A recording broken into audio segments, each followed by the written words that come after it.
Stay tuned because next up is Village Properties Realtor and host of The Hop, that's Home Ownership Podcast, here with the latest Santa Barbara real estate news. Welcome to The Hop. This is David Charles Allen, Realtor of Village Properties in Santa Barbara, California, with my great friend and co-host, Patti Teal. I'm doing wonderful today, Patti. How you doing? I'm doing great too, David. Thank you. Good to hear. We got some little cloudy weather, maybe raining in the next couple days, and then looking ahead, we're temperatures in the 60s. So we had one really hot week, and then we're cooling back down to mid 60s. Love that Santa Barbara weather. It is beautiful. And then we've had a couple little sneaky surf swells out there too. So it's been fun. It doesn't really show up too much on the buoys, but it's been fun out there. Yeah. And I love that term. You know, it made me laugh the first time you said it on another episode. Those sneaky surf swells that only the experienced surfers can find, I think. Yeah.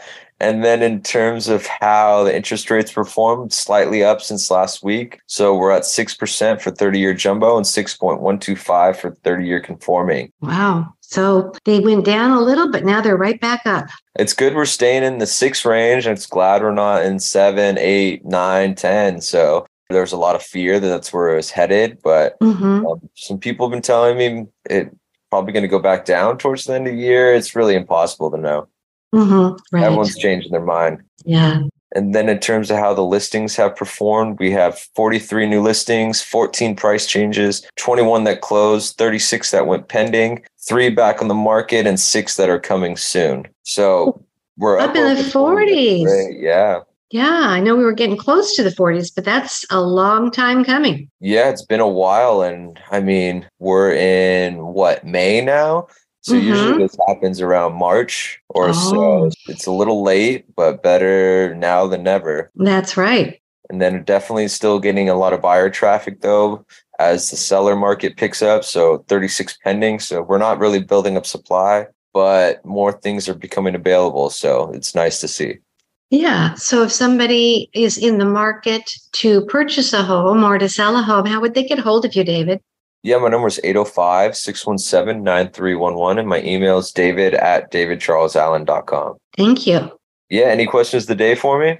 Well, a couple varied questions, David. Well, the first one, I just wanted to tell you, you were exactly right. Last week, I mentioned that I'd seen on the news that the Federal Housing Finance Agency had recalibrated the fee structure so that the people with the highest interest rates, the super credit scores, actually were paying a little bit more than those who were kind of like fair to good credit. When I read a little bit more about it, the purpose was to make it more equitable for homeowners to purchase. Yeah, that makes sense. It's turning into that. Even if you do well, they try and cut your knees out and make it fair for someone that maybe didn't do so well. So it's not a bad thing, so to say. It's just kind of like what you're saying. People feel like they did so much to have this great score and they've always paid their bills on time, and to not benefit themselves in any way for having that. It's a tough pill to swallow, because then you're just thinking, why did I do all this in the first place if it's going to be the other way? So it's very interesting how this world works sometimes. It is an interesting world. Yeah, that's putting it very nicely, because sometimes it's hard to make sense of it. Yeah, it's a little confusing. What it shouldn't happen in the first place is people that have the lower score is being charged more, but to kind of turn it around and then charge the other people more on top, it should be the opposite, where they just charge the other people less.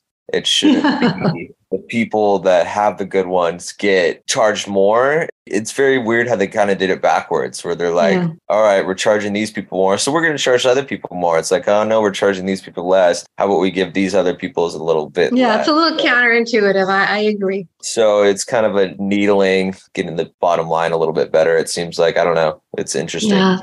So, and then the second thing I wanted to ask you about, David, we all know that there are a lot of celebrities in both Santa Barbara and Montecito. Well, actually, Montecito is part of Santa Barbara. But it's so funny because with Harry and Meghan now living in Montecito, and David, I have to admit, it's kind of embarrassing. I don't know why, but I'm kind of obsessed with them. I've never been obsessed with anyone before. I'm always looking at the latest YouTube about Harry and Meghan, and got to wondering if it's actually affecting people who might come and visit the area. area because it's become so well known in England, of course, that the prince lives in Montecito. And I imagine they probably had never heard of Little Montecito before, even though it's a beautiful area. I don't think it was something that everyone knew about all around the world. So I'm just wondering how it might have affected things. I know Rob Lowe made a comment that made the news that the good news is the property values are going to continue to go up as more famous people come here. But bad news is it's more crowded at Starbucks. So just thought I'd get your take on it.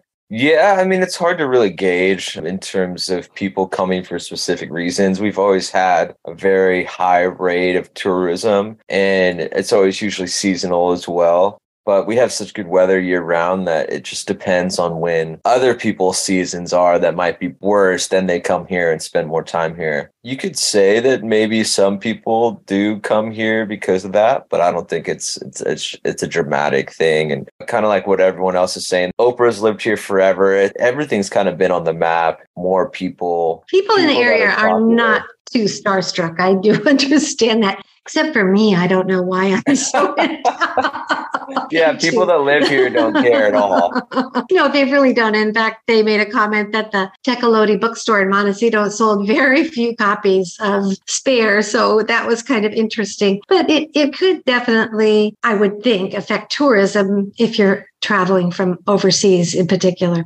Yeah, I mean, I don't think anyone's coming to be like, oh, maybe I'll find them here and run into them. You know? They're not doing like we hope not or anything like that, you know. So it's yeah, I don't know. Some people do that kind of. I mean, people go to LA and take those tour buses just to that's true. That's true. So maybe there'll be some royal watchers. Who knows? Maybe they'll start a business. Maybe that's the new business to start. New business idea, right? Celebrity bus tours. Yeah, Harry will love that. Right? Yeah. So anyway, I just wanted to talk about the fur babies a minute. How are your doggies and kitty doing? Everyone's doing really well. Yeah, they are just enjoying life every day. Oh, I know. The dogs do enjoy life, and kitties too, every day, no matter what's going on. They're just the perfect role models for us because they really don't care if it's cloudy out. They don't care if it's raining. They don't care if they're not riding in the best car. They just are happy just to get a pet and a nice dog treat and just have somebody play with them. Yeah, I think they just need to get outside and walk. And the only thing they care about is if you're sad too. They try and lift you up. They don't like you being sad or angry. So they're really great assessors of emotions and well-being. And that's what they're there for. Just lift your spirits up, get you outside every day, get you walking in the sun, rain or shine, get you on your feet, enjoying nature. And I think that's just a beautiful thing about dogs is maybe you were not in a good mood or you just didn't want to leave the house and you're just cramped with work. You know in the back of your mind, I got to get the dog out because otherwise they're going to be right. And then you get out and you're like, wow, what was I doing all day? Like, this is where life is at. And thank you for allowing me to force myself to get out of the house. And so true. It's beautiful how they live through you like that, and you live through them after all too. Absolutely. Well, that's a beautiful thing you said, and definitely true. And reminds me, I haven't taken mine out for a walk yet today, and I should do that. Yeah, it's always the worst. You're just like, you have so much to do, and then it's about to get dark and you're like, I got to take them out, and you're stressing out. And then once you get out on the walk, you're like, wow, all that stuff didn't even matter. And then they're just loving life. And there are good teachers, that's for sure. So David, I'm going to ask you one more time if you just give your information in case somebody tuned in a little bit late. Yeah, my number is 805-617-9311 and my email is david@davidcharlesallen.com. Thank you so much. All right, let's give it a go next week, Patti. All right, bye-bye. Bye.